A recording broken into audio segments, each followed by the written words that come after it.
So this is the reason why I don't catch Uber. Basically, what I'm saying? Why would I spend 10 times the price of a car to get somewhere in a car? You know what I mean? Like, Uber is just not, smart. Millions of people will spend billions of dollars taking Uber, trying to save money.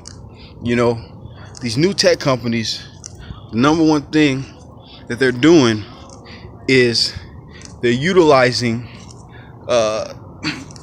people's time and money in an effort to have this company that's product is based off of these devices. While these products are not shipped, they take people locally fast. Companies like Uber are generating large amounts of cash flow and getting a large amount of investors. But on a large scale, Uber is not necessarily financially a very profitable business on a large scale. You know what I mean? I know the investors from the beginnings of Uber and launching. I remember there was other competitors, and I think they bought out a couple of competitors, and wouldn't be surprised if they don't buy out Lyft in the next couple of months. But on a large scale, Uber is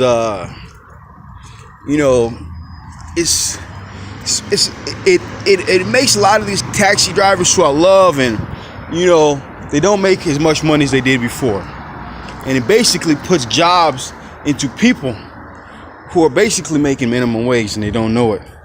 You know what I mean? A lot of these guys can become taxi drivers and things like that, and a lot of these guys are cutting into a savings, and they were going to retire off of these jobs.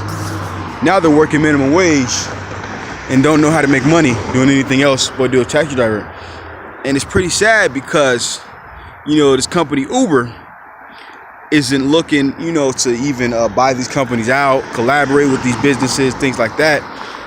So that's my biggest thing on Uber. There needs to be a dedicated workforce that allows people to fundamentally make money, because these tech companies that are derived off of basically person to person transactions, in the real world, doing stuff from the phone and actually taking it to the local and global economy, which we now have. We have a global economy. This basically is the forerunner for the actual 2017 global world economy, which is built off of China. That's why China has sought to buy out pieces of Uber. China and India are now becoming the fecal point of wealth. China and India are the future, and they are Asia.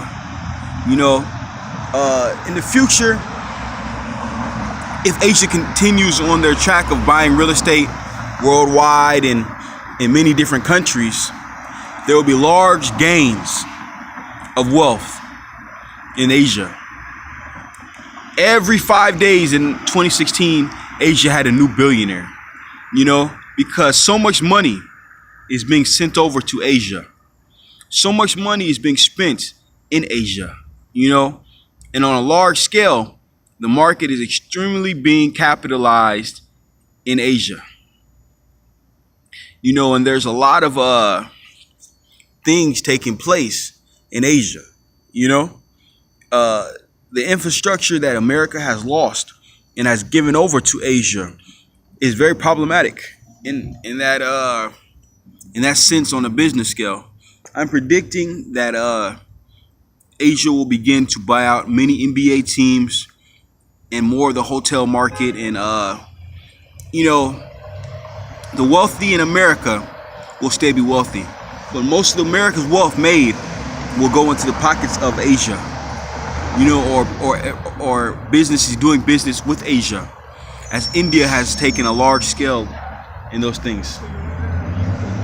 You know, so it's just the basics of those of the 2016 business nation.